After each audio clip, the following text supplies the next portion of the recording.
दोस्तों, hello student, welcome class में आप सभी का स्वागत है। आशा करते हैं कि आप सभी मस्त होंगे और आपका एग्ज़ाम अच्छे से जा रही होगी, ठीक है ना। तो इसी के साथ आज हम हिंदी लेकर आए हैं क्योंकि ये हमारा 22 तारीख का जो है ना हिंदी का पेपर है, इसलिए हमने हिंदी लेकर आए हैं। तो चलिए पहला क्वेश्चन देखते हैं और अच्छा लगेगा तो आप लोग लाइक और शेयर ज़रूर करिएगा। आपका हर एग्ज़ाम से रिलेटेड ये टेलीग्राम का चैनल जो है ना, उस पे आपका ये अपडेट करा दिया जाता है। जो भी बिहार बोर्ड से संबंधित अपडेट होती है उस पे बिहार बिहार BSB 10th पे करा दिया जाता है। ये है वेबसाइट, ये है, इसका लिंक दे रहे हैं। उसके बाद जाके आप इस पे ज्वाइनिंग करके देख सकते हैं। यानी इसका लिंक है BSEBBOARD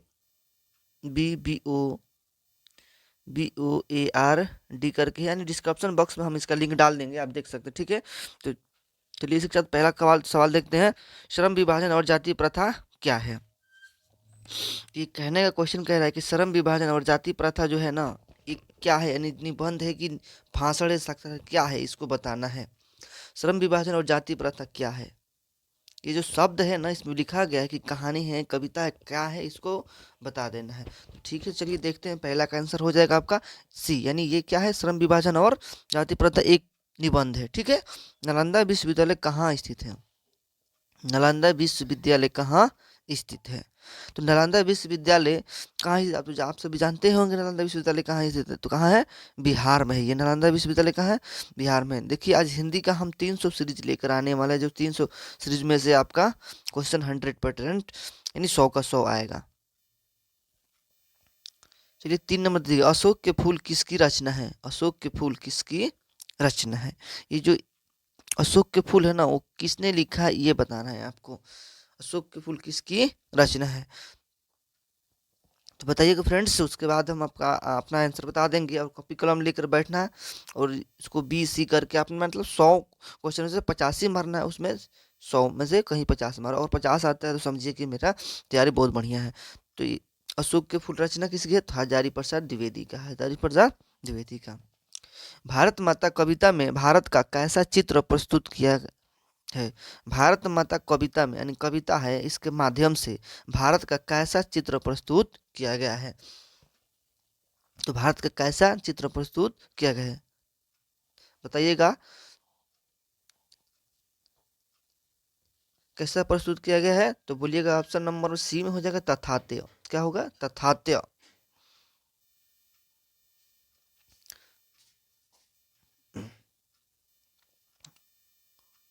भारत का कैसे प्रस्तुत किया गया?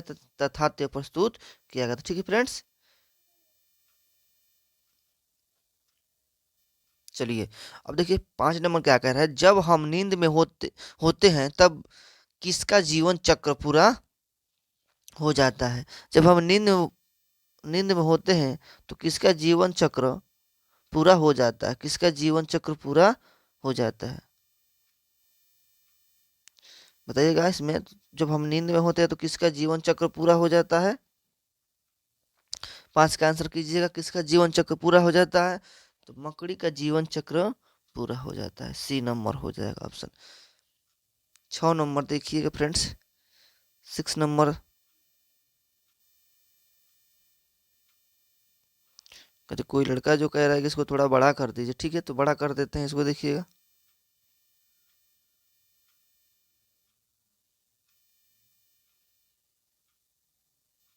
चलो देखिए फ्रेंड्स, निम्नलिखित में से किसका किसका उच्चारण कंठ से होता है? देखिए कंठ से होता है नहीं उच्चारण, हमने कंठ का भी ट्रिक दिया है।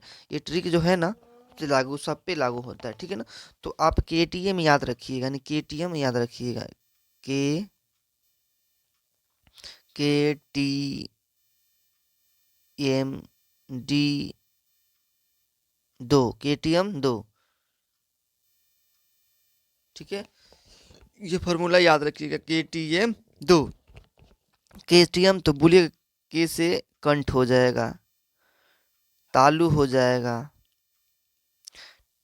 TM से मूर्धा हो जाएगा, डी से दंत हो जाएगा, डी से दंत हो जाएगा, ओ से क्या होगा? ओष्ठ हो जाएगा, ओष्ठ हो जाएगा, ओ से ओष्ठ हो जाएगा, ठीक है। तो ये ओष्ठ से ओष्ठ हो जाएगा। तो कंठ में क ख ग घ से लेके अंग तक आपका आ जाएगा। आ भी आता है, ठीक है। तो कंठ में कहाँ से क्या क्या आ जाएगा, तो बोलिए कंठ में क ख ग घ पांचों अक्षर आ जाएगा। तालु में च छ ज झ आ जाएगा। मूर्धा में ट ठ ड ढ आ जाएगा। दंत में त थ द ध आ जाएगा। और ओ ओ से ओष्ठ यानी ओष्ठ में प फ ब भ आ जाएगा। ठीक है फ्रेंड्स, तो आप सभी का समझ गया हो, तो इसको याद रखिएगा KTM 2। तो KTM से 2 तो याद हो जाएगा ना, KTM 2 ये कंठ से, तो पहला अक्षर हो जाएगा कंठ से, दूसरा तालु से हो जाएगा, तीसरा मूर्धन्य से होगा, डी से क्या हो जाएगा दंत हो जाएगा, ओ से ओष्ठ हो जाएगा, यानी KTM 2। तो इससे आप कहोगे, तो देखिए इसमें कंठ से कौन है इसमें बताइएगा।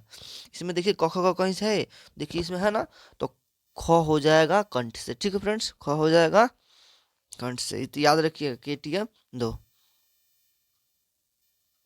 आप हो सके तो स्क्रीनशॉट भी ले सकते हैं आप। अर्थ के विचार से संज्ञा के कितने प्रकार हैं, अर्थ के विचार से, ठीक है ना। अर्थ के विचार से संज्ञा कितने प्रकार होते हैं, 7 नंबर का बोलिएगा। अर्थ के विचार से तो बोलिएगा 5 होते हैं। संज्ञा के विचार कितने होते हैं, 5 होते हैं। अर्थ के आधार पर संज्ञा के विचार कितने होते हैं, 5 होते हैं। अर्थ के आधार पर संज्ञा के विचार कितने होते हैं, 5 होते हैं। स्वागत में निहित उपसर्ग है। देखिए फ्रेंड्स, देखिए दोस्तों स्टूडेंट, हमने बताया है कि उपसर्ग वो चीज होती है जो मूल शब्द में आके आगे जुड़ती है। उपसर्ग किससे कहते हैं, यानी मूल शब्द के पहले लगने वाले शब्द को उपसर्ग कहते हैं। पहले लगने वाले अक्षर को उपसर्ग कहते हैं। क्या कहते हैं, पहले लगने वाले मूल शब्द के पहले लगने वाले शब्द को उपसर्ग कहते हैं। क्या कहते हैं, उपसर्ग कहते हैं। ठीक है। तो मैं देखिए स्वागत लिखा है, यानी स्वागत लिखा है, तो देखिए पढ़ेगा तो स्वागत बोला जाता है ना, तो उसमें कौन सा उपसर्ग लगेगा। देखिए स्वा तो उपसर्ग नहीं लगा, स्वागत पढ़ के देखिए, स्वागत पढ़ के स्वागत पढ़ते हैं, तो ये भी नहीं होगा, तो ये सु होगा। सु प्लस आगत होता है, यानी सु प्लस आगत होता है। ठीक है फ्रेंड्स, तो ये क्या हो जाएगा, स्वागत, सु प्लस 8 का हो जाएगा आपका आंसर, सी नंबर होगा। सब सप्तर्षि का सही संधि विच्छेद है। सप्तर्षि का सही संधि विच्छेद है, तो सप्त प्लस ऋषि हो जाएगा संधि विच्छेद सही इसका। 9 नंबर का होगा सप्त प्लस ऋषि, सप्त प्लस ऋषि हो जाएगा।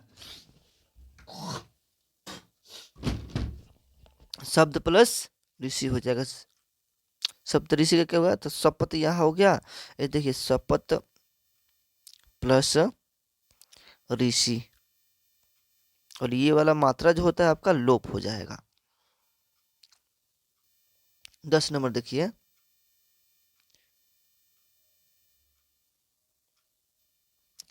प्रिय बोलने वाली स्त्री को कहते हैं, यानी जो प्रिय से बोलती है उस स्त्री को क्या कहते हैं। प्रिय बोलने वाली स्त्री को क्या कहते हैं। 10 नंबर का आंसर क्या हो जाएगा, प्रिय वांद कहते हैं। क्या कहते हैं, प्रिय वांदा कहते हैं, प्रिय वांदा कहते हैं। नगर कहानी किस लेखक द्वारा रचित है। नगर जो है ना कहानी है, किसके द्वारा लिखा है इसको बताइए। तो नगर कहानी का लेखक कौन है, तो बोलिएगा सुजाता। नगर कहानी के लेखक कौन है, सुजाता। लेखक के अनुसार मनुष्य के नाखून किसके जीवांत प्रतीत है, किसके जीवान प्रतीत है। 12 का आंसर कीजिए, किसके जीवान प्रतीत है। देखिए ऑप्शन में, पहला ऑप्शन मैं बता देता हूँ, मनुष्यता के, सभ्यता के, पार्श्वती के, वृत्ति के, सौंदर्य के। देखिए ऑप्शन बताने से क्या, जब आप लोगों को खुद ऑप्शन दिखता होगा तो हम बताएंगे तो इसमें डायरेक्ट भी हो सकता है। किसके मनुष्य के जीवांत प्रतीत है, तो बोलेगा पार्श्वी वृत्ति के।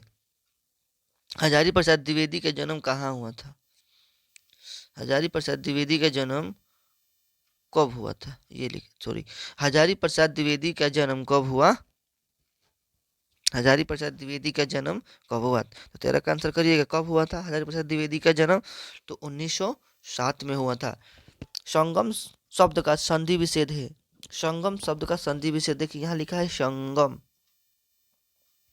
तो कभी कभी ए मात्रा न का भी देता है और ये म का भी देता है, न हलंत और म हलंत का भी देता है। इसमें न हलंत तो कहीं नहीं है, इसमें संगम है, तो सम प्लस गम हो जाएगा। 14 का आंसर क्या हो जाएगा, तो सम प्लस, ऐसे बोलिएगा सम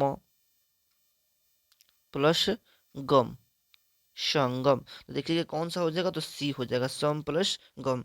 तो ये कभी कभी म का भी मात्रा देता है। लक्ष्मी के बड़े पुत्र का क्या नाम था, इसमें तो कोई एक्सप्लेनेशन नहीं देना है, ये तो बुक से है, तो एक्सप्लेनेशन क्या दे सकते हो इसमें। लक्ष्मी के बड़े पुत्र का क्या नाम था, अच्युत था कि गुणनिधि था, लक्ष्मण, शंकर। बताइए इसमें कौन था, 15 का बताइएगा, कौन था, अच्युत था। लक्ष्मी के बड़े पुत्र का नाम क्या था, अच्युत। क्या नाम था, अच्युत, अच्युत। क्या अच्युत कौन था, तो लक्ष्मी के बड़े पुत्र। ये देखो क्वेश्चन इस प्रकार पूछा हुआ है, अच्युत लक्ष्मी से किस प्रकार संबंधित थे, तो पुत्र से, यानी अच्युत किसका बड़े पुत्र था, तो लक्ष्मी के। एक वृक्ष की हत्या कविता में कवि शहर को किससे बचा पाता है, एक वृक्ष की हत्या, एक वृक्ष की हत्या में कवि शहर को किससे बचाने बचाने बात करता है, किससे बचाने का बात करता है, किससे बचाने का बात करता है, लुटेरों से, देश के दुश्मनों से, नादिरों से, इनमें से कोई नहीं। एक वृक्ष की हत्या कविता में कवि शहर को किसको बचाने के लिए बात करता है, किसको बचाने के लिए बात करता है, किससे बचाने के लिए बात करता है, 16 नंबर का आंसर किससे बचाने के लिए बात करता है, तो नादिरों से बचाने के लिए बात करता है। कौन बात करता है, कविता के जो कवि हैं वृक्ष की हत्या के, वही बचाने के लिए बात करते हैं, नादिरों से बचाने के लिए बात करते हैं, किसको, तो वृक्ष की हत्या। गांधी जी का दक्षिण अफ्रीका प्रवास कब से कब तक था, तो ये देखिए प्रवास, इसी इन्हीं के उपलब्ध में प्रत्येक 9 जनवरी को प्रवासी दिवस मनाया जाता है। प्रत्येक 9 जनवरी को प्रत्येक 9 जनवरी को प्रवासी दिवस मनाया जाता है, इनके लौटने के उपलक्ष्य में। और ये 1915 में आए थे भारत। तो इसी में देख लो, तो यानी 14 ही होगा इसके पहले, लेकिन कब से कब थे इसको देखना है। 1893 से 1914 तक थे अफ्रीका में। उसके बाद ये 1915 में हमने लिख दिया है, आ गए थे साबरमती आश्रम। और जो अफ्रीका में थे तो उन्होंने एक किताब लिखा था, इंडियन ओपिनियन नाम का एक किताब लिखा था, इंडियन ओपिनियन नाम का एक किताब लिखा था। जब पंडित बिरजू महाराज को संगीत जब पंडित बिरजू महाराज को महाराज जब पंडित बिरजू महाराज को संगीत नाटक अकादमी अवार्ड मिला, तब उनका उम्र क्या था, यानी जब संगीत नाटक अकादमी अवार्ड मिला था ना बिरजू महाराज को, तो उनका उम्र क्या था। तो 18 का आंसर देखिए क्या हो जाएगा, तो बोलिएगा उनका उम्र 27 वर्ष था। कितना वर्ष था, 27 वर्ष था। ऑप्शन नंबर ई हो जाएगा। कवि ने माली मालिन किसे कहा, कवि ने माली मालिन किसे कहा, माली मालिन किसे कहा कवि ने। तो 19 का आंसर क्या हो जाएगा, तो बोलिएगा कृष्ण राधा को माली मालिन कहा।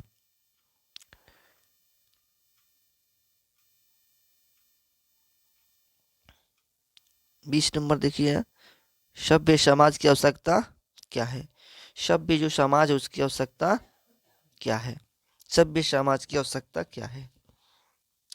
जाति प्रथा ऑप्शन नंबर पहला है, दूसरा है श्रम विभाजन, तीसरा है अणु बम, दूध, पानी। तो 20 नंबर का आंसर करिएगा क्या है, तो 20 नंबर बोलिएगा श्रम विभाजन। सभ्य समाज की आवश्यकता क्या है, तो श्रम विभाजन। निम्नलिखित रचनाओं निम्नलिखित रचनाओं निम्नलिखित रचनाओं में से कौन सी रचना डॉक्टर अंबेडकर की है, देख लीजिए। तो निम्नलिखित रचना में से कौन सी रचना डॉक्टर अंबेडकर की, इसको बताना है इसमें। कौन सी रचना डॉक्टर अंबेडकर की है, the custom in the India, पहला option. The untouchables, you are, who are, Shudras, इनमें से सभी। तो बताइए डॉक्टर अंबेडकर द्वारा कौन सी पुस्तक लिखी गई थी। 21 नंबर का आंसर करिए। तो इनमें से सभी डॉक्टर अंबेडकर द्वारा लिखा गया था। पहला क्या है, तो द कस्टम इन इंडिया। तो the custom in India Bhimrao Ambedkar का है। अनटचेबल्स यू आर, ये भी इन्हीं का है। हु आर सुद्रज, हु आर सुद्रज, इनमें से सभी डॉक्टर अंबेडकर जी का है। इनका जन्म जो हुआ था मध्य प्रदेश के महू में हुआ था, और ये बहुत ही गरीब परिवार से।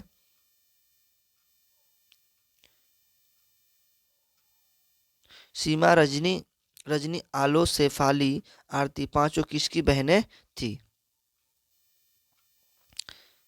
पांचों किसकी बहनें थी? 22 नंबर का आंसर करिएगा। पांचों किसकी बहनें थी? तो भूलिएगा ये खोखा की बहनें थी पांचों। क्या नाम था? सीमा, रजनी, आलो, शेफाली, आरती, ये पांचों खोखा की बहन थी। सेन साहब किसके व्यंग से ऐंठ कर रह गए? व्यंग का मतलब होता है जैसे कि बहुत कठोर वचन बोलना। पत्रकार महोदय के व्यंग से, पहला नंबर ऑप्शन है मुखर्जी साहब के, सिंह साहब के व्यंग से, और गिरधर लाल के व्यंग से। 23 का आंसर करिएगा। 23 के आंसर में ए नंबर हो जाएगा। तो चलिए देखिए ना, हम दोस्तों ऑप्शन ना बताते चले, सीधे डायरेक्ट आंसर और क्वेश्चन बताते चले तो नहीं चलेगा। भारत से हम क्या सीखे, इसका आंसर क्या हो जाएगा? भारत से हम क्या सीखे, इसका उत्तर दीजिएगा। ये भारत से हम क्या सीखे, लेखक कहता है कि भारत से हम क्या सीखे। तो 24 का क्या हो जाएगा? भाषण। भारत से हम क्या है, यानी भारत से हम, ये जो है ना लाइन जो लिखा है भारत से हम क्या सीखे, ये जो है ना 21 प्रकार की है, तो बोलिएगा भाषण है। क्या है? भाषण है। महाराजा, महाभारत, महाभारत क्या है, यानी महाभारत क्या है, यानी उपन्यास एक कवि किस प्रकार की है? महाभारत है। महाभारत क्या है? तो बोलिएगा शास्त्र है। महाभारत क्या है? शास्त्र है। मिहिर भोज की ग्वालियर प्रशस्ति किस भाषा में है? मिहिर भोज की ग्वालियर प्रशस्ति किस भाषा में है, यानी कौन सी भाषा में? यानी हिंदी के 8वीं, यानी संविधान के 8वीं अनुसूची में 22 भाषाओं का उल्लेख है, ठीक है ना। तो मिहिर भोज ग्वालियर प्रस्तुति किस भाषा में स्थित है? 26 का आंसर हो क्या हो जाएगा? किस भाषा में? तो बोलिएगा संस्कृत में है। मिहिर भोज ये बहुत बड़े शासक रहे। बहादुर कौन था? कहानीकार का चपरासी, पहरेदार, नौकर, फौजी। बहादुर कौन था? 27 का आंसर करिएगा। तो बोलिएगा ये बहादुर नौकर था एक। निराला की साहित्य साधना किसकी कृति है? निराला का, निराला की साहित्य साधना किसकी कृति, यानी किसकी रचना है? निराला, निराला की साहित्य साधना किसकी रचना है? तो बोलिएगा रामविलास शर्मा की है। रामविलास शर्मा की है। देखिए निराला में भी रहा है और रामविलास में भी रहा है, बोलिएगा तो रामविलास शर्मा की ये बुक है, यानी कृति है, रचना है। इसको बोल, कृति को रचना ही बोल सकते हैं। बिरजू महाराज का संबंध किस घराने से है?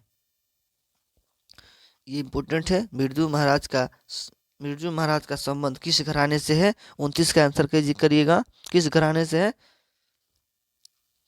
लखनऊ घराने से है।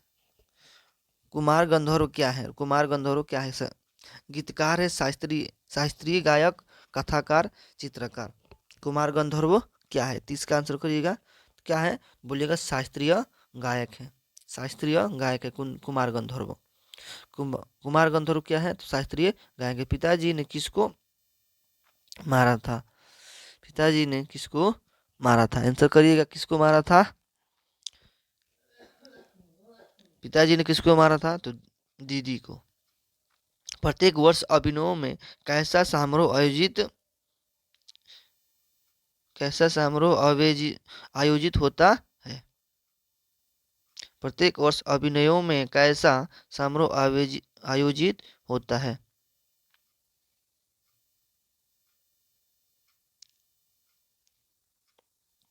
कैसा समारोह आयोजित होता है? तो 32 का आंसर करिएगा। कैसा आयोजित होता है? तो रंग समारोह के, कौन समारोह? यानी रंग समारोह। गांधी जी शिक्षा का उद्देश्य क्या मानते थे? गांधी जी शिक्षा का उद्देश्य क्या मानते थे? 33 का आंसर क्या हो जाएगा? तो चरित्र निर्माण मानते। थोड़ा फटाफट करते हैं फ्रेंड्स। चरित्र निर्माण।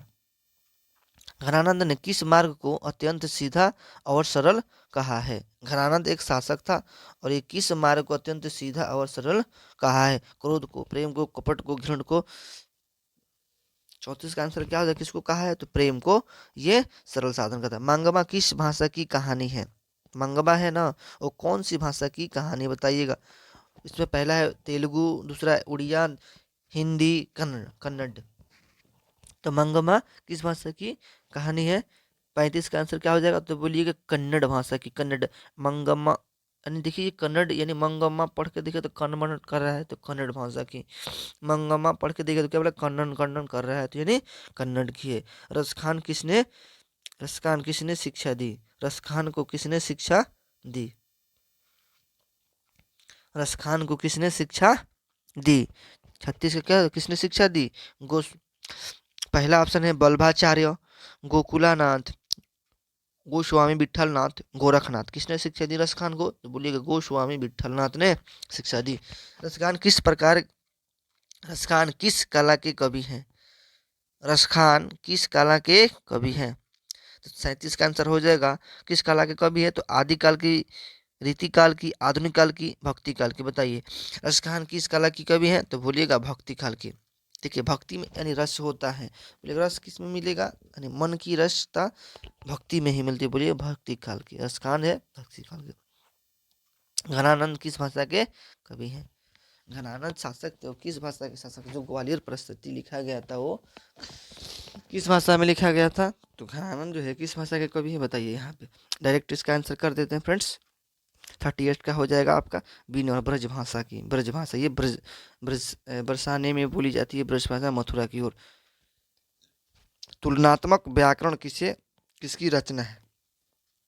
तुलनात्मक व्याकरण किसकी रचना है? 39 का आंसर क्या हो जाएगा? किसकी रचना है? किसकी रचना है तुलनात्मक व्याकरण? तो बोलिएगा कल्डावेल। कल्डावेल तुलनात्मक इसके व्याकरण है। देखिए व में व्याकरण और इसमें वॉक नाम का इसमें कहाँ है? तो व यहाँ है आधा, ल भी यहाँ है, तो इसमें बोलिएगा कल्डावेल। स्वदेशी शीर्षक पाठ के रचनाकार हैं। स्वदेशी शीर्षक पाठ का रचनाकार हैं कौन? रचना है स्वदेशी पाठ का। 40 का स्वदेशी पाठ का रचनाकार है तो स्वदेशी। तो देखिए स्वदेशी यानी देशी में क्या होता है? मतलब धीरे से प्रेम धन होता है, यानी मिल से प्रेम धन होता है।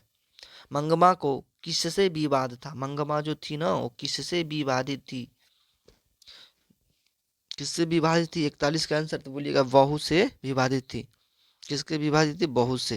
डायरेक्ट आपका आंसर करने से आपको क्या होगा? डायरेक्ट आंसर पे फोकस होगा, क्योंकि ऑप्शन ना जाइएगा। अगर वन लाइनर पढ़ते हैं तो समझ में आ जाएगा आपको। कवि के अनुसार जनतंत्र के देवता कौन है? कवि के अनुसार जनतंत्र यानी जनता के देवता कौन है?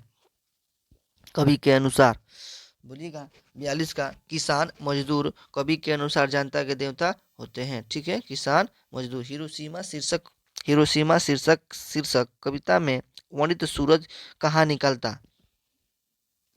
43 कह रहा हिरोशिमा शीर्षक कविता में वर्णित सूरज कहाँ निकला? सूरज कहाँ निकला? तो डायरेक्ट इसका आंसर हम देखते हैं, डायरेक्ट आंसर करते हैं। इसका आंसर हो जाएगा नगर के चौके पर निकला था। नगर के चौके पे हिरोशिमा शीर्षक कविता में वर्णित सूरज कहाँ निकला था? तो नगर के चौके पे। एकल वृक्ष की हत्या किस काव्य संग्रह से संकलित है? देखिए अपने वीडियो में हम ज़्यादा टाइम भी नहीं लेते हैं किसी को बोलने में या किसी कुछ शेयर अथी करने में। तो आपको अच्छा लगे तो इसको लाइक और शेयर जरूर करिएगा, सब्सक्राइब भी करिएगा फ्रेंड्स। ऐसे अपना चैनल समझ के ही सब करिए। एक वृत्त की हत्या किस किस काव्य संग्रह से संकलित है? ये जो है ना एक वृत्त की हत्या वो कौन से काव्य में कौन सी कविता में संकलित है, किस में लिखी गई है, इसको बताना है। तो 44 का आंसर आपका डायरेक्ट क्या हो जाएगा? बोलिएगा इन्हीं दिनों हमारी नींद किसका प्रतीक है? हमारी नींद में नींद किसका प्रतीक है? 45 का क्या हो जाएगा? हमारी नींद में नींद किसका प्रतीक है? तो 45 का आपका हो जाएगा गफलत। गफलत हमारी नींद में नींद किसका प्रतीक है? तो गफलत का। स्त्रीलिंग शब्द के चयन कर। स्त्रीलिंग शब्द के चयन कर। 46 कह रहा है कि स्त्रीलिंग शब्द का चयन करना है। देखिए स्त्रीलिंग किससे कहते हैं? वह शब्द यानी वह वस्तु जाति जो स्त्री शब्द का बोध कराता है, ठीक है ना। तो इसमें देखना है स्त्रीलिंग कौन सी है। स्त्रीलिंग देखिए, अगर आपको नहीं समझ आए तो बोलिएगा अच्छा और अच्छी में। तो अच्छा होगा तो पुल्लिंग होगा, अच्छी होगी तो स्त्रीलिंग होगी। जैसे कि पुस्तक अच्छी है कि अच्छा है, तो ठीक है ना। तो इसके माध्यम से आप बता सकते हैं, ठीक है। तो स्त्रीलिंग शब्द का चयन करें।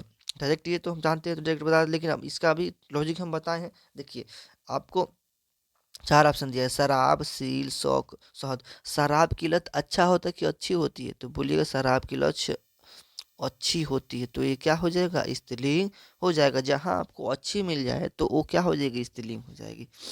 वह कौन सा शब्द है जो प्रायः बहुवचन में प्रयुक्त होता है? देखिए, बहुवचन में 5-6 शब्द यूज होता है। प्रायः मतलब हमेशा बहुवचन यूज होता है। देखिए, तो पहला ऑप्शन है देव, ये भी देव। दूसरा है छात्र, नक्षत्र। तीसरा, चौथा है प्राण।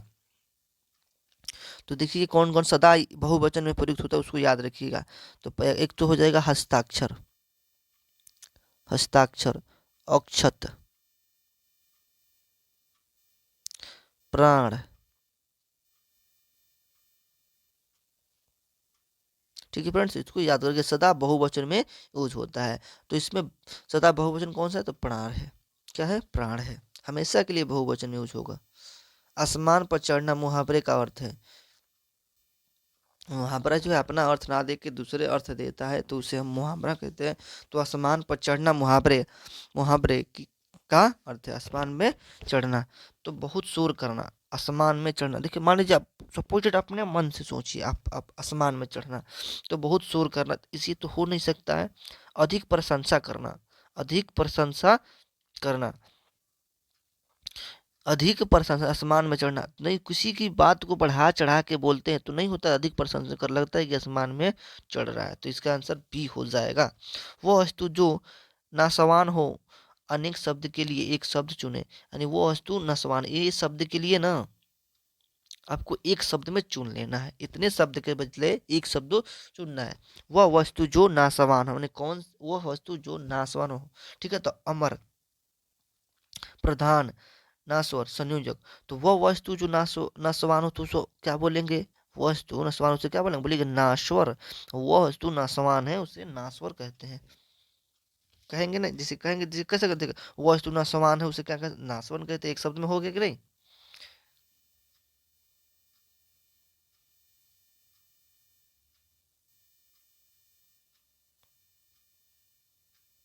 50 नंबर देखिए, 50 नंबर, निम्न विकल्पों में से सकर्मक क्रिया का चयन कीजिए। सकर्मक क्रिया का चयन कीजिए। सकर्मक क्रिया का चयन कीजिए। डी नंबर देखिए, सकर्मक क्रिया का चयन कीजिए। निम्न में 50 नंबर है, सकर्मक क्रिया का चयन करिए। द्वि प्रकार का होता है, क्रिया के अनुसार दो भागों में बांटा गया है, तो कौन सा? सकर्मक, एक आकर्मक क्रिया। सकर्मक क्रिया किसे कहते हैं? जिसमें आपको वर्ब संकलित हो। सकर्मक क्रिया, आकर्मक क्रिया कैसे? जिससे, देखिए एक ट्रिक है हमारा, सकर्मक क्रिया अगर आपका जवाब मिलता है तो बोलिएगा सकर्मक क्रिया, और जवाब नहीं मिले, जैसे कि राम खाना खाता है, तो आपको जवाब में क्या खाता है? तो खाना खाता है, तो ये सकर्मक हो गया। राधा सोती है, क्या सोती है? इसमें कोई जवाब नहीं मिलेगा, वो अकर्मक क्रिया हो जाएगा। ठीक है, तो इसी के साथ बोले पूछा है, इसमें सकर्मक क्रिया पूछा है। लेटना, तो लेटने में क्या लेटना? कोई है, आ रहा है आपका आंसर? अगर आ रहा है तो बोलिए, पूछो क्या लेटना, इसमें से क्या जवाब मिलेगा? आपको कुछ नहीं मिलेगा, काट दीजिए इसको। छूटना, क्या छूटना? कुछ नहीं छूटना। पिघलना, पिघलना इसका आंसर हो जाएगा। पिघलना, क्या पिघलना? बर्फ पिघलता है, तो क्या पिघलता है बोलेंगे, तो आपका जवाब में क्या रहेगा? बर्फ। ठीक है, शब्दों में कौन सा शब्द विशेषण है, यानी कौन सी शब्द इनमें विशेषण है? सच्चा, शीतलता, नम्रता, मिठास। विशेषण कौन सा शब्द है? विशेषण कौन सा शब्द है? 51 का आंसर क्या हो जाएगा? तो देखिए, ये इसमें विशेषण कौन सा है? तो सच्चा शब्द में विशेषण है। कौन सा शब्द में? सच्चा शब्द में विशेषण है। निम्न में विशेषण है, सुलेख में, आकर्षक में, हव्य में, पुरुष में। कुछ में विशेष है, विशेषण है। 52 का आंसर क्या हो जाएगा? तो बोलिएगा आकर्षक में विशेषण है। किसमें है? आकर्षक में। सुलेख तो ऐसे, देखो सुलेख में क्या है, कौन, मतलब कुछ में विशेषता होना चाहिए, तो आकर्षित में, किसी व्यक्ति में आकर्षित। 53 नंबर देखिए, प्राचीन का विपरार्थक शब्द है, मैंने आपको बताना है इसके उल्टे शब्द है, ठीक है ना। विपरार्थक या विलोम भी बोलते हैं इसको। इसमें पूछा है विपरार्थक पूछे, उल्टा शब्द पूछे, विलोम शब्द पूछे, तो इसका सबका जवाब एक ही होता है। तो प्राचीन का विलोम क्या होगा? प्राचीन का देखिए, प्राचीन का होता है अर्वाचीन होता है। क्या होता है? अर्वाचीन होता है। भूखे के भोजन दो, इस वाक्य में को कौन सा कारक है? कारक 8 प्रकार का होता है। कर्ता ने कर्म को करण से, संप्रदान को का के लिए, अपदान में से में अधिकरण पे पर होता है, ठीक है ना। संबंध को का की होता है। तो इसमें देखिए तो कौन दिया? कर्म कारक, कर्ता ने कर्म को, तो इसमें कर्म को करण से, अब संप्रदान को का के लिए, अपदान से, तो इसमें कौन सा कारक हो जाएगा? 54 का आंसर किसने कौन सा कारक हो जाएगा इसमें? तो संप्रदान कारक हो जाएगा, यानी भूखे को भोजन दो, ठीक है ना। इसमें कर्म कारक को, कर्ता ने कर्म को, तो कर्म को कर्म क्यों नहीं होगा?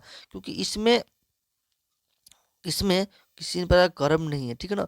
और इसमें भोजन दो, दोने की बात की, जहाँ देने की बात की जाए, जहाँ देने से संबंधित हो, उसमें संप्रदान कारक होता है, ठीक है ना।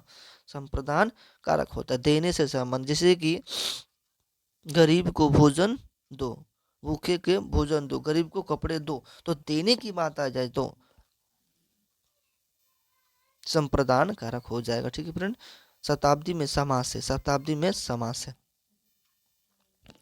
शताब्दी में समास है, शताब्दी में समास, शताब्दी में सत प्लस अवधि हो जाएगा ना, सत प्लस अवधि, तो इसमें द्विगु हो जाएगा। द्विगु मतलब दो, दो, इसे याद रखिएगा, दो, द्विगु मतलब दो। दो क्या है? संख्या, तो जिसमें संख्या शब्द आ जाए, जिसमें संख्या संकलित हो, जिस शब्द में संख्या संतुलित संग्रहित हो, तो उसे हम द्विगु कहेंगे। द्वि मतलब होता है, बोलिएगा कैसे याद रखिएगा? द्वि, द्वि मतलब क्या आता है? संख्या आता है। इसमें अगर संख्या शब्द का आ जाए तो बोलिएगा द्विगु समास है। नंबर भी आ जाए 1 2 3, इस पे नंबरिंग हो जाए तो द्विगु समास है। द्वंद्व समास में, द्वंद्व समास दोनों शब्द प्रधान होंगे, दोनों शब्द, जैसे कि माता और पिता दोनों शब्द प्रधान हो। कर्मधारय तत्पुरुष, तत्पुरुष में कारक विभक्तियां होती है। कौन सी विभक्ति होती है? कारक विभक्तियां होती है। क्रमधारय में, यानी क्रमधारय में उपमा पे उपमेय की अर्थी दी जाती है, ठीक है ना। इसमें विशेषता बताई जाती है क्रमधारय में, यानी नील है, नीला अथी, जैसे कि नीलकंठ हो गया, नीलगाय हो गया, तो ये क्रमधारय में अव्ययभावी समास का उदाहरण है, अव्ययभावी समास का उदाहरण है। इसमें अव्ययभावी समास में पहला पद, इसका पहला पद समास होता है, अव्ययभावी समास है। तो देखिए अव्ययभावी समास में पूरी पूरी पहला शब्द में ऊपर डिपेंड करता है। लौ प्लस कुछ, त्रिभुवन, छत्रधारी, भरपेट। त्रिभुवन तो होगा नहीं, तो देखिएगा जहाँ भर आ जाए, जहाँ भर आ जाए, प्रति आ जाए, भर आ जाए, प्रति आ जाए, तो उसमें बोलिएगा अव्ययभावी समास होगा। क्या होगा? अव्ययभावी समास हो। आओ आ जाए तो ये क्या हो जाएगा? अव्ययभावी समास हो जाएगा, यानी भरपेट में अव्ययभावी समास है। बेईमान में कौन सा उपसर्ग है? उपसर्ग तो बता चुके हैं, तो इसका आंसर डायरेक्ट कर सकते हैं कि बेईमान में कौन सा उपसर्ग है? तो बोलिएगा बे उपसर्ग है, बे उपसर्ग है। 58 देखिए, इनमें से शुद्ध वाक्य को पहचाने। मेरे को घर जाना है, शुद्ध वाक्य मतलब इसमें पढ़ के देखिएगा तुमको शुद्ध वाक्य निकल जाए। मेरे को घर जाना है, ये तो को यहाँ नहीं लगेगा, नहीं लगेगा। मेरे को घर जाना है, तो देखिए यहाँ को से आपको क्या होगा? नहीं लगेगा, आप जानते होंगे ना, यहाँ जानते हो नहीं लगेगा। लेकिन आगे आगे पढ़िए, क्या इससे भी कहीं, वह खाना पकाती है, वह खाना पकाती है। C number option. अब देखिए, मेरा नाम आनंद जी है और तुम्हारे को घर जाना है, तुम्हारे को घर जाना है, तो मेरे को घर जाना है, तो इसमें बताइए शुद्ध वाक्य कौन सा होगा? इसमें शुद्ध वाक्य कौन सा होगा? तो वह खाना पकाती है। लालच का पर्यायवाची शब्द है, लालच का पर्यायवाची शब्द है, लालच का पर्यायवाची शब्द तीक्ष्णा, लालसा, लालसा, मत्सर और प्रलोभन। तो लालच का पर्यायवाची में क्या हो जाएगा? तो ये लालच में क्या होता है? लालच में आदमी लालसा लगा ही रहता है ना, तो लालच का पर्यायवाची शब्द हो जाएगा। माता पिता किस प्रकार का समास का उदाहरण है? तो अभी बताया था ना, जिसमें दोनों शब्द प्रधान हो जाए, इसमें दोनों शब्द प्रधान हो जाए तो उसमें क्या हो जाएगा, द्वंद्व समास हो जाएगा। तो इसमें क्या होगा, द्वंद्व समास होगा। डॉक्टर अंबेडकर ने किस पत्रिका का संपादन किया था? उज्ज्वल भारत का, उड़ता भारत, बहिष्कृत भारत, पुरस्कृत भारत। 61 का आंसर करिएगा। तो बोलिएगा बहिष्कृत भारत का संपादन किया था पत्रिका का। मंगू को लेकर कहाँ भर्ती कराने की सलाह देते थे? मंगू को लेकर कहाँ भर्ती कराने की सलाह देते थे? 62 का आंसर करिएगा। कहाँ भर्ती कराने की सलाह देते थे? 62 का आंसर हो जाएगा अस्पताल। हीराकुंड बांध किस नदी पे? तुम बोलिएगा महानदी। तो नहीं होगा, ये तो जीके का सवाल है इसमें आगे।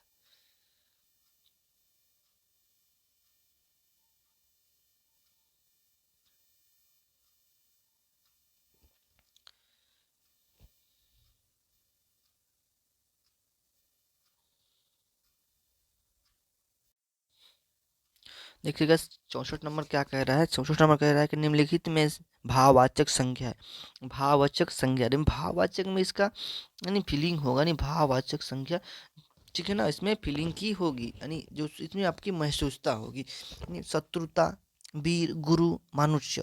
तो 64 का आंसर क्या होगा, इसमें भाववाचक है। तो शत्रु होता है और शत्रुता लग जाने से इसके में क्या हो गया, भाववाचक हो गया। मनुष्य तो सिंपल, ये तो मनुष्य ऐसे लिखा ही जाता है मनुष्य, इसमें मनुष्यता लगता तो ये भी भाववाचक संज्ञा हो जाता। सुगंध में, सुगंध में निहित उपसर्ग है। तो सुगंध में क्या निहित उपसर्ग है? तो हमने बचाया है मूल शब्द के पहले लगने वाला शब्द को हम उपसर्ग कहते हैं। तो पहले इसमें क्या लगा, सौ तो आएगा नहीं, सौ भी सौ में नहीं, और वो में आएगा तो सु आएगा। अन्वय का संधि विच्छेद है, अन्वय का संधि विच्छेद है। तो खुद पढ़ के देखिएगा, अन्वय का संधि विच्छेद आपका निकल जाएगा। तो अनु प्लस अनुव्यय का संधि विच्छेद है। 66 का आंसर देखिएगा। 66 का आंसर क्या हो जाएगा, तो अनु प्लस अय, अनु प्लस अय। यहाँ लिखिएगा अनु, न यहाँ से निकलेगा तो ये नु की मात्रा निकलेगा बाजुल, और ये प्लस व किसने बदल जाए, अ में, तो अनु अय, अनु अय। अज्ञेय के पिताजी का क्या नाम था? अज्ञेय एक महान लेखक थे, इनके पिताजी का नाम क्या था? तो बोलिएगा हीरानंद शास्त्री इनके पिताजी का नाम था। माथा ठाकना, सॉरी, माथा ठनकाना, माथा ठनकना यानी घबरा जाना, भयभीत होना, अनिष्ट की आशंका होना, हिम्मत होना। तो माथा कहते नहीं, माथा मत ठनका, माथा न सनका, ठनका कितना था, अनिष्ट की आशंका होना। जब माथा में थोड़ा आपकी ठनक होती है तो बोलते हैं लगता है कुछ अनिष्टता की आशंका है। कौन सा वाक्य शुद्ध है? इसमें शुद्ध वाक्य को चूज करना है आपको। कौन सा वाक्य शुद्ध है? जीवन और साहित्य का घोर संबंध है। इसमें आप पढ़ लीजिए, आपको निष्कर्ष निकल जाएगा, ठीक है। जीवन की घोर संबंध, जीवन और साहित्य का अपार संबंध, जीवन और साहित्य का घनिष्ठ संबंध। देखिए घोर संबंध नहीं होगा, यहाँ घोर शब्द गलत है आपका, अपार शब्द गलत है, यहाँ घनिष्ठ संबंध होती है, ठीक है। तो आंसर सी हो जाएगा। कहाँ पे गलती था इसमें, घोर तो घोर कोई नहीं शब्द, लेकिन जीवन और साहित्य का घोर संबंध होता नहीं, अपार संबंध भी नहीं, घनिष्ठता होती है जीवन।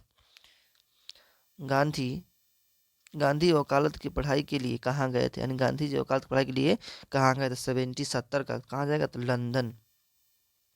मंगू के अलावा उसकी माँ की कितनी संतानें थी? मंगू के अलावा उसकी माँ की कितनी संतानें थी? मंगू तो एक ही था, इसके अलावा और कौन कौन थे? तो बोलिएगा 3, सब मिला के कितने हो जाएंगे, 4 संतानें थी उसकी माँ की, ठीक है, मंगू के अलावा। नदी के द्वीप किसकी, किस कवि की रचना है? नदी के द्वीप किस कवि के की रचना है? नदी के द्वीप किस कवि की रचना है? 72 का आंसर करिएगा। किस द्वीप की रचना है? 72 का बोलिएगा अज्ञेय की, अज्ञेय की। दिनकर को किस कृति के लिए ज्ञानपीठ पुरस्कार मिला? यानी दिनकर को किस किस ज्ञानपीठ मतलब पुरस्कार उन्हें मिला है, किस कृति यानी रचना के लिए मिला? यहाँ से देखिए दिनकर को किस कृति के लिए ज्ञानपीठ पुरस्कार मिला, यानी किस रचना के लिए ज्ञानपीठ पुरस्कार मिला? 73 का आंसर करिएगा उर्वशी। नौबत खाने में इबादत साहित्य की कौन सी विद्या है? नौबत खाने में इबादत इबादत साहित्य की कौन सी विद्या है? नौबत खाने जो है ना वो क्या है? तो 74 का आंसर करिएगा क्या है, तो बोलिएगा व्यक्ति चित्र। व्यक्ति चित्र। पंडित बिरजू महाराज लखनऊ घराने की किस पीढ़ी की कलाकार थे? चित्र का आंसर करिएगा किस पीढ़ी के कलाकार थे, तो 7वीं पीढ़ी की। किससे संबंध, किस घराने से संबंधित थे? लखनऊ घराने से।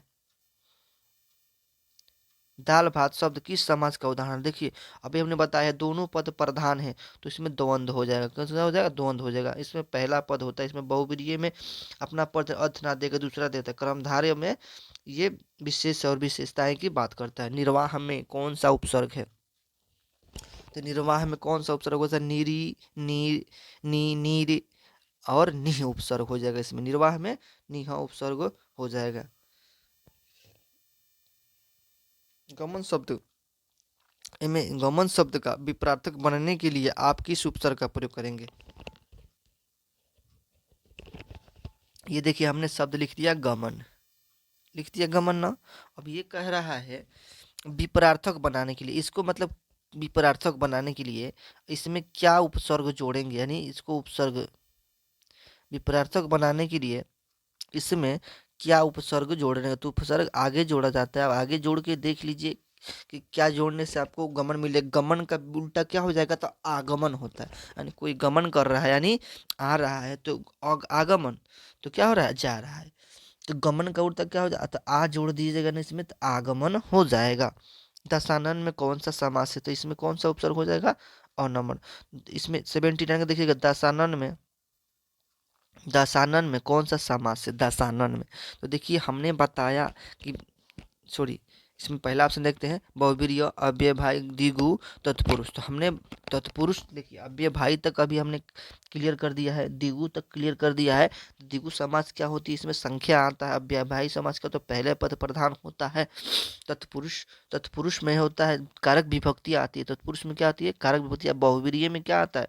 बहुवीर्य में इसमें सभी प्रकार की देवी देवताएं मतलब आने आए आते हैं, अपना दे छोड़कर, अपना पद छोड़कर दूसरे की आने लगती है। जैसे कि दासानन, दासानन शब्द छोड़ के किसी अलग बारे में बताएगा, किसी व्यक्ति के बारे में विशेषता बताएगा। तो दासानन किसकी विशेषता? रावण की है ना, तो बहुवीर्य समास हो जाएगा। ज्ञानोदय में कौन सी संधि है? ज्ञानोदय में कौन सी संधि है? इसमें ज्ञानोदय में कौन सी संधि है? विसर्ग संधि। देखिए विसर्ग संधि में ये दो नुक्ता होता है। स्वर संधि में, स्वर संधि में अ आ ई आ जाएंगे। व्यंजन संधि में ये हलंत वाले आते हैं। तो ज्ञानोदय में देखिएगा कौन सी संधि है, तो ज्ञान प्लस, ज्ञान प्लस उदय में कौन सी संधि है? तो देखिएगा इसमें उ आ रहा है, तो कौन सी संधि हो जाएगी? 80 नंबर का आंसर कौन सी संधि हो जाएगी? तो ऊ कौन सी शब्द में आता है? तो बोलिएगा अ आ जितने भी होते हैं ना, यानी 13 में से 11 शब्द स्वर होते हैं, तो वो क्या हो जाएगा? ऊ हो जाएगा। देखिए इसमें ज्ञान उदय में, तो ज्ञान प्लस उदय में क्या है? स्वर संधि है। खोखा का क्या नाम है? खोखा का क्या नाम है? 81 का आंसर करिएगा। काशू नाम था। खोखा का क्या नाम था? काशू। 82 का, संप्रदाय मुक्त कृष्ण भक्त कवि कौन थे? संप्रदाय मुक्त कृष्ण भक्त कवि के कवि कौन थे? संप्रदाय मुक्त कृष्ण भक्त के कवि कौन थे? कौन थे कवि इसका? तो इसका बोलिएगा आप कौन से कवि थे? व्यासी का। तो बोलिएगा रस खान थे। अरे कृष्ण भक्त में रस खा खाने होती हैं।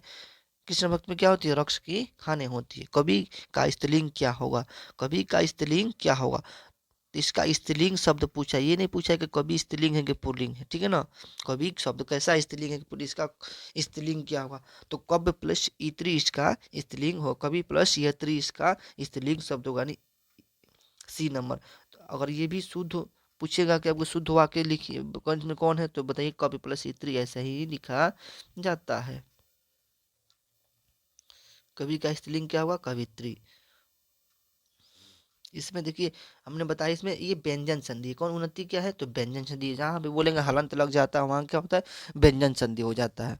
तो उन्नति का संधि विच्छेद है। उन्नति का संधि विच्छेद क्या है? तो उन्नति का जहाँ देखिए इसमें देखिए उन्नति में ये तो नौ तो में नहीं बदला, ये उ प्लस नहीं होगा, उत प्लस नहीं होता, उत प्लस नति हो जाएगा। ये तो जो है ना आधा नौ में बदल जाएगा। उत प्लस नति। तो ये जो आधा तो है ना, ये जाके आधा नौ में बदल जाता है। गजानन किस समास का उदाहरण है? किस समास का उदाहरण है? तो आपको हम सभी बता दिए, तो आप आंसर बता दें गजानन। तो गजानन किसको कहा जाता है? तो गणेश जी को कहा जाता है। गणेश जी को है। गजानन किससे कहा जाता है? गणेश जी यानी हाथी को कहा जाता है। तो गजानन गणेश जी को कहा जाता है, तो बहुवीर्य समास हो जाएगा।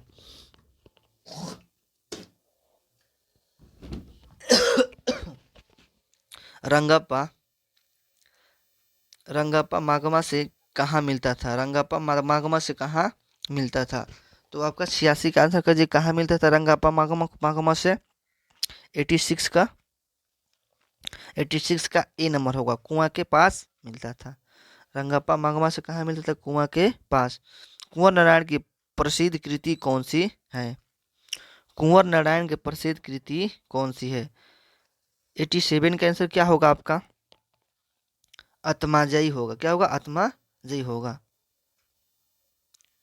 रुचि शब्द का विशेषण है। रुचि शब्द का विशेषण है। रुचिकार, रुचि को रुचि रुचि रुचना। 88 का आंसर करिएगा। कौन विशेषण है? तो रुचिकार। जिसमें देखो रुचि में ता का इसमें मिलकर विशेषता बनता है। उर्वशी किसकी कृति है? उर्वशी, ये भी इम्पोर्टेंट है।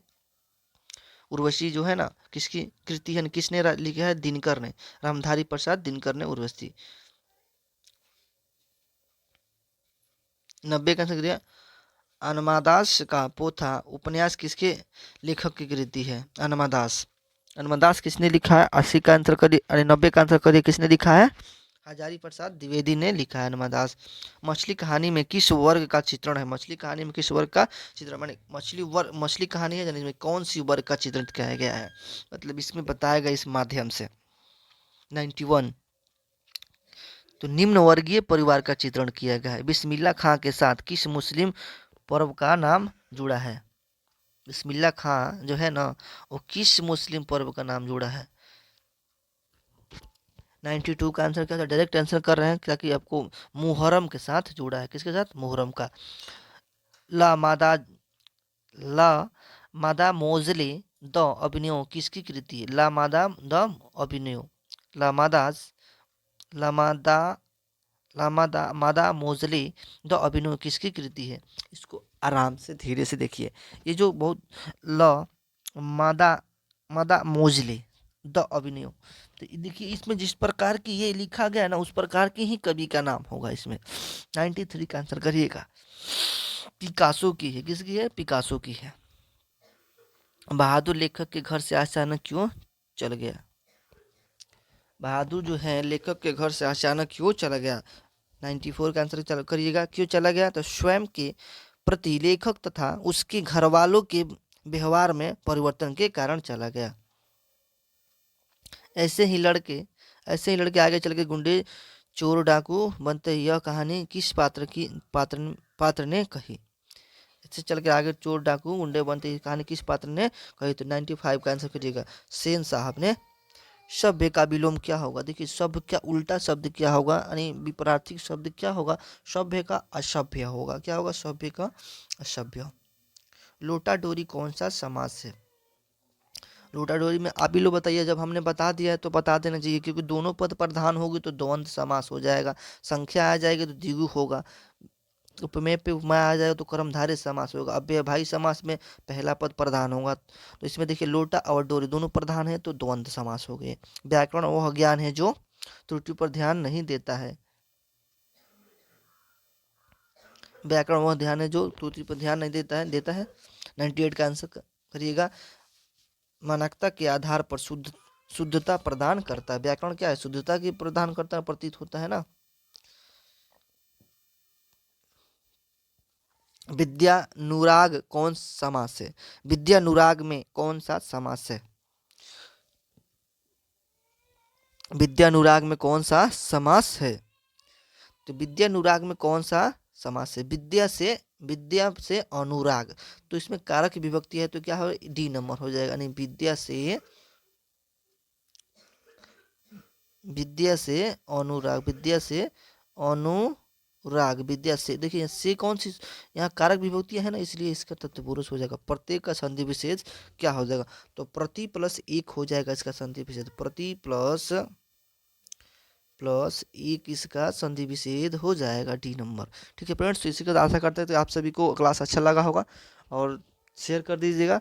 ठीक है फ्रेंड्स, और आपका जो ये पीडीएफ है आपका ये चला जाएगा टेलीग्राम चैनल पे। ठीक है, तो बीएसपी बोर्ड 10th करके डिस्क्रिप्शन बॉक्स में लिंक दिया जाता है, आप क्लिक करने के बाद ज्वाइनिंग कर सकते। ठीक है फ्रेंड्स, आशा करते हैं मस्त और तो ठीक है फ्रेंड्स, तो इसके साथ क्लोज कर